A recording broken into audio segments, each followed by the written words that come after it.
우리 몸의 폐에 보시면 신선한 산소가 필요한 것처럼 인류에게는 희망이 필요합니다. 그 희망이 바로 예수 그리스도입니다. 오늘 예수님의 탄생 예고를 통하여 그분이 우리들의 삶에 얼마나 중요한 의미를 지니는지 깨닫는 시간 되시기를 바랍니다. 이스라엘에 가면 나사렛이라는 조그만 고을이 있습니다. 예수님 시대에는 약 300명 정도 주민이 거주하는 곳이었는데요. 지금으로부터 약 3000년 전에 그곳은 이스라엘 12지파 가운데 스불론 지파의 영토에 속해 있었습니다. 이 마을은 매우 오래됐지만 예수님 탄생 전까지는 아무런 그 영향이 없었죠. 그래서 어떤 사람은 말하기를 나사렛에서 무슨 좋은 것이 나올 수 있겠느냐, 무슨 사람이 있겠느냐 라고 얘기하였습니다. 그런데 예수님이 탄생되고 나서 전 세계적으로 유명한 관광지가 되었습니다.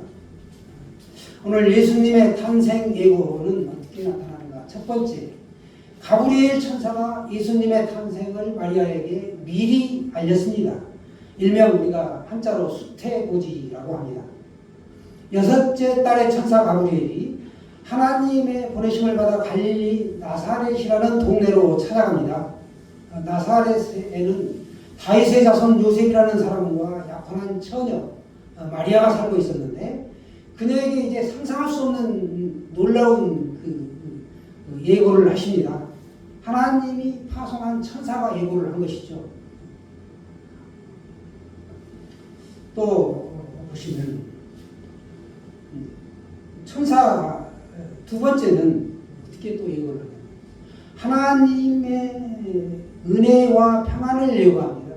예수님의 탄생 예고는 두 번째, 하나님의 은혜와 평안을 예고하는데 천사 가브리엘이 나타나 은혜를 받은 자여 평안할지어다 이렇게 말합니다. 주께서 너와 함께 하신다. 함께 하신다는 거예요. 마리아는 깜짝 놀랐습니다. 생애 처음으로 천사의 모습을 봤으니까 당연하겠죠. 그런데 천사의 인사는 그녀를 더욱더 불안하고 무섭게 만든다는 것이고 두려워하는 마리아에게 천사가 말합니다. 마리아여 무서워하지 말라. 내가 하나님께 은혜를 입었느니라. 30절에 이렇게 말하죠. 은혜 우리 잘 알죠? 값없는 하나님의 값없는 호의를 우리가 은혜라고 합니다. 하나님께서 마리아를 그리스도의 어머니로 택했다라는 것이죠. 세 번째는 예수님의 탄생 예고가 어떻게 나타나는가 하면 거룩한 하나님의 아들이다라고 예고합니다. 하나님의 아들이라는 거예요.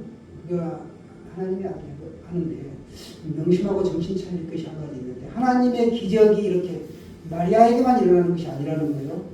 하나님의 은혜와 평강은 하나님의 섭리에 달려있고 우리가 함께 깨어 기도하면 어느 순간에 하나님의 은혜와 평강을 우리가 받게 되죠. 그런 마리아에게 거룩한 하나님의 아들을 잉태한다라고 예고하십니다. 성령으로 잉태된 걸 말씀하신 것이죠. 그런데 그 이름을 예수라 하라. 자기 백성을 저희 죄에서 그들의 죄에서 구원할 자리라. 마태복음 1장 21절에 말씀하고 있죠. 구원자다. 그러니까 예수는 구원자다. 이런 뜻입니다. 예수 하게 되면 이게 예수라는 히브리어 이름은 여호수아가 히브리어 이름입니다. 그런데 이 예수는 라틴어 형태의 이름이죠. 우리를 죄와 사망의 사망의 권세와 지옥에서 구원하시는 구원자다. 그런 뜻이고 성경 전체의 중심 주제는 예수 그리스도인데 하나님의 구원을 나타내겠다라는 걸 우리가 성경을 통해서 알 수 있습니다. 구약은 하나님께서 이스라엘 백성들을 이집트와 다른 민족으로부터 속박으로부터 해방시킨 이야기들을 전하고 있고 신약은 이제 예수 그리스도를 통해 인류의 죄와 사망의 권세로부터 구원받은 이야기를 전하고 있다라는 걸 우리가 알 수 있습니다. 구약 성경에서 약속하신 하나님의 구원은 이미 성취되었죠. 우리 하나님은 예수 그리스도를 통하여 인류를 구원하시고자 이 땅에 낮고 낮은 자리로 오신 것입니다. 그래서 우리의 구원자가 되신다라는 걸 꼭 기억하시고 내 마음에 모셔드리고 사는 것이죠. 이단들이 흔히 질문하죠. 예수님은 어디에 계십니까? 내 마음속에 있다. 확실하게 답할 수 있어야 됩니다. 나 마음속에 성령으로 와 계시고 나와 동행하고 계시다. 이걸 알고 계셔야 그 사람들에게 책 잡히지 않습니다. 누구도 자기의 힘으로 죽음의 권세를 피할 수는 없었죠. 그런데 예수님은 우리를 천국의 영원한 복락을 누릴 수 있도록 우리에게 언약을 주셨고 이 땅에서 천국의 삶을 살도록 우리를 이끌어가고 계십니다. 크리스마스 하면 반기는 사람들이 있죠. 성탄을 좋아하는 사람들은 성탄을 통하여 한몫 크게 챙기려는 장사치가 일단 있겠고요. 또 어린아이들이 혹여라도 교회에서 또 부모로부터 어떤 선물을 받지 않을까라고 기대합니다. 여러분은 성탄을 기다리면서 어떤 것을 기대하고 계신가요? 오늘 보시면 그가 큰 자가 되고 지극히 높으신 이의 아들이라 일컬어진다라고 말씀하고 있습니다. 하나님의 아들이다. 거룩한 자. 이렇게 말씀하고 있습니다. 지극히 높으신 분의 아들, 즉 하나님의 아들을 의미하는 것이죠. 왜 하나님의 아들이라고 불립니까? 성령으로 잉태되었기 때문에 그렇습니다. 성령이 내게 임하시고 지극히 높으신 분의 능력이 너를 덮으리니 태어날 아기는 거룩하시며 하나님의 아들이라 불릴 것이다. 35절에 보시면 말씀하고 있습니다. 인류 역사상 그러니까 남자 없이 여자가 아이를 낳은 적은 한 번도 없었다. 그렇다면 마리아는 어떻게 예수님을 낳을 수 있을까요? 바로 성령으로 잉태입니다. 이걸 못 믿는 사람들이 많아요. 자기의 머리와 지식과 경험으로 보면 도저히 납득이 안 되죠. 그게 이제 믿음인 거예요. 믿음은 성경 말씀을 고지 그대로 그대로 믿는 거예요. 성경 말씀을 그대로 믿는 겁니다. 근데 똑같은 믿음이라도 빌리프, 이거는 자신의 경험, 이성, 자기가 옳다고 믿는 걸 끝까지 믿는 거예요. 이게 이제 그런 믿음이죠. 믿음이 다르죠, 그러니까.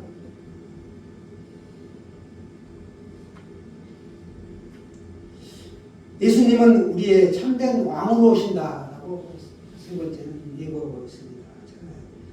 예수님에 대해서 칭찬을 말하죠. 주 하나님께서 그에게 그의 아버지 다윗의 왕위를 주실 것이며 그는 야곱의 집을 영원히 다스릴 것이요.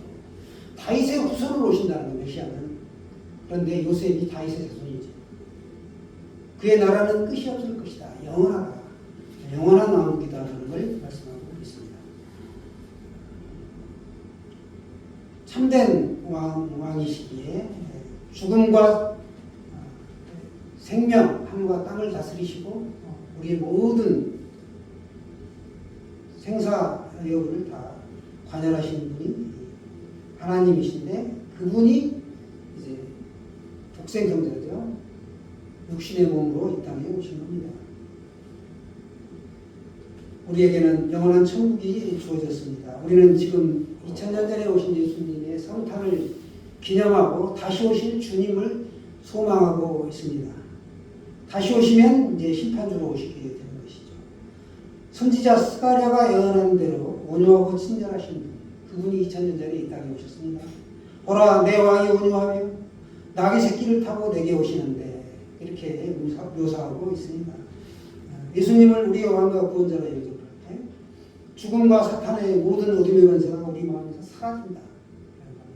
내가 현실을 보면 달라진 게 아무것도 없는데 내 안에 예수님이 계시기 때문에 예수님만 바라보면 그 문제는 내게서 떠나가는 거예요. 예수님을 중심하여 보기 때문에. 그래서 말씀이 중요한 거죠.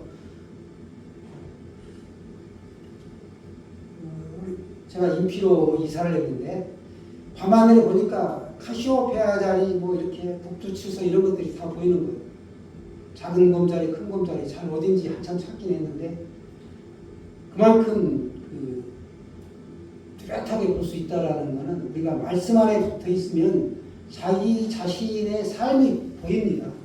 말씀이 기준이 되고 잣대가 되기 때문에 보이는 것이죠. 천사의 메시지, 내가 잉태하여 아이를 낳을 것이다. 여기에 마리아는 어떻게 반응하냐? 순종할 때 이루어진다라고 예고하고 있습니다. 순종할 때. 순종이 제사보다 낫다라고 하지 않습니까?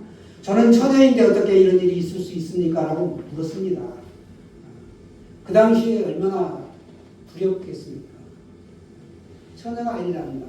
가문으로부터 그 사는 동네의 그 사는 배경으로부터 또 약혼자로부터 자기 부모로부터 굉장히 두려움이 있었죠.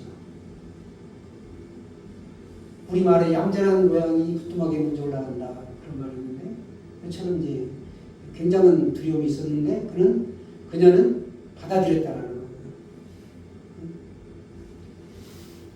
보십시오. 저는 주의 여종입니다. 당신의 말씀대로 저에게 이루어지기를 바랍니다. 이렇게 현대인의 성경으로 말씀드리면 이렇게 순종했다는 말씀 그대로. 그래서 믿음과 신념을 살려는 아까 믿음, 신념 차이를 제가 말씀드렸죠. 이 마리아에서 우리가 배울 수 있는 게 두 가지가 있는데 첫째는 우리는 그녀의 하나님에 대한 태도를 볼 수 있습니다. 말씀대로 저에게 이루어지기를 바란다. 전능하고 자비로우신 하나님을 굳게 믿었다라는 사실입니다. 그래서 우리는 하나님의 말씀을 그대로 믿은 것입니다. 우리의 믿음도 마찬가지예요. 우리 자신의 행위가 아니라 하나님의 선물이기 때문에 이 예수 그리스도를 우리가 잘 믿어야 합니다. 예수 믿는 사람은 더 잘 믿고 예수 안 믿는 사람은 예수 믿을 수 있도록 우리의 역할이 있는 것이죠. 두 번째는 믿음의 순종을 우리가 배울 수 있습니다. 마리아의 믿음은 그러니까 이론적인 것이 아니라 실천적인 것이다. 행위가 따랐다는 것이죠. 우리가 예수 믿으면 말씀대로 살 것 같아도 쉽지는 않죠. 그렇죠. 그러니까 이 믿음의 그 여정은 계속되는 거예요. 동정녀인 자신을 통해 아들을 낳으실 것이다. 그분이 예수다. 자신의 삶을 그분께 바친 것입니다. 저는 주님의 여종입니다. 당신의 말씀대로 저에게 이루어지기를 바랍니다. 아멘이죠. 그녀의 믿음과 순종이 일치했다는 놀라운 일이죠. 하와의 불순종, 인류의 죄가 들어왔죠. 그런데 예수 그리스도가 이 땅에 오셔서 그 죄가 도말되었습니다. 동의서에 적은 것처럼 예수님은 우리의 구원자이십니다. 인간의 모습으로 이 땅에 오신 하나님, 죄와 죽음으로부터 마귀로부터 우리를 구원하시고 우리에게 용서를 주시고 생명과 천국을 우리에게 주셨습니다. 우리는 그분과 교제하고 살아가는 것입니다. 또 하나는 뭔가 하면 예수님은 우리의 참된 왕이 되신다. 우리의 주인이라는 겁니다. 주인. 언젠가 말씀드렸잖아요. 한자로 임금왕자를 쓰고 그 위에보다 머리가 하나 더 있다. 주인. 이 주인이 그만큼 중요합니다. 내 인생의 주인은 내가 아니라 우리가 표현을 내 인생이라고 하지만 내 인생이 아니다. 실상은 좀 더 정확하게 말하면 예수님 인생을 살아야 되는 거죠. 우리가. 예수님이 우리가 살려고 노력한다고 되는 게 아니고 예수님의 붙잡힌 바가 되어서 순종해야만 예수님이 나를 다스려 가신다라는 겁니다. 내가 그분께 나를 내어드려야 돼요. 우리 전도할 때 늘 말씀하잖아요. 손잡이가 안쪽에 달렸다. 문 손잡이가. 안에서 열어드려야만 예수님이 문을 열고 들어오셔요. 그냥 부식으로도 들어올 수 있고 시공간을 초월해서도 역사할 수 있지만 너가 어떻게 하나 보자 하고 기다리시는 거예요. 예수님은. 그래서 내가 문 열어드리면 내 마음에 내가 초청하면 영접하면 들어오시는 거죠. 그분의 나라는 영원합니다. 그래서 우리가 그분을 찬양하고 감사하는 것이죠. 주의 계집종이오니 말씀대로 내게 이루어지이다. 성경이 이렇게 말씀하고 있습니다. 이것이 마리아의 신앙 고백입니다. 다시 말씀드리면 당신이 처녀가 잉태하면 돌로 맞아 죽는 시대이고 살아갈 수 없었는데 그는 살든지 죽든지 나는 내 인생을 하나님께 맡기겠다. 부끄러움을 당해도 하나님의 말씀대로 이루어지게 하옵소서라고 했다. 이게 바로 참 믿음이죠. 그렇지 않습니까? 오늘 예수님의 탄생 예고를 통하여 예수님이 이 땅에 오신 의미가 어떤 것인지 또 마리아의 순종을 통하여 우리가 믿음 본받기를 원합니다. 주님이 오심을 기다리는 대림절 넷째 주일 보내고 있습니다. 주님께서 비천한 마리아에게 찾아오셨던 것처럼 우리도 한없이 낮고 비천한 사람들입니다. 자격이 없음에도 불구하고 한없이 은혜를 우리에게 부어주시고 우리가 하나님께 쓰임받는 성도가 되도록 우리를 다스려 가고 계십니다. 지금 주님이 이 땅에 오심을 묵상하는 계절이죠. 우리가 다만 사모하고 우리가 그분을 기다리는 것이 뭔가 선물 때문인가요? 그렇지 않죠. 내 인생을 예수님을 위하여 내가 직분을 받았고 나에게만 주어지는 각자에게 주어진 소임이 있는데 내가 그 소임을 잘 감당하기 위해서 말씀을 붙잡고 기도하고 찬송하며 나가는 것이죠. 이 성탄의 계절에 특별히 우리가 예수 그리스도의 낮고 낮아지신 가운데 이 땅에 오신 것, 도성인신 인카네이션한 것을 우리가 기억하고 마리아와 같이 우리가 겸손한 상태에서 순종하며 이렇게 예수님의 탄생을 준비하는 그런 귀한 대림절 기간 되시기를 주님의 이름으로 축원합니다.